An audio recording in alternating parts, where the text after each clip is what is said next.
Hey guys, this is how to customize Gmail inbox layout. In order for you to do that, just simply go ahead and click on this. And now, from here, you will be able to change your Gmail layout.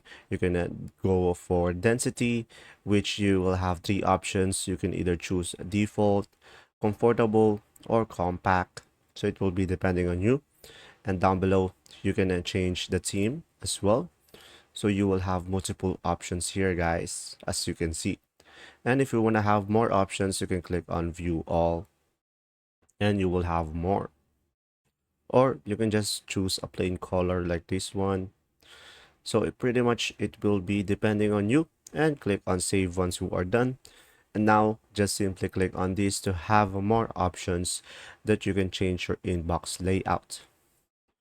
And from here, you will have inbox type, which you will have multiple options where you can categorize the email, like the important first, unread first. So it will be depending on you guys, or you can go for priority inbox. And lastly, you will have the reading pane. There you go. If this video was helpful, please like and subscribe, and thanks for watching. See ya.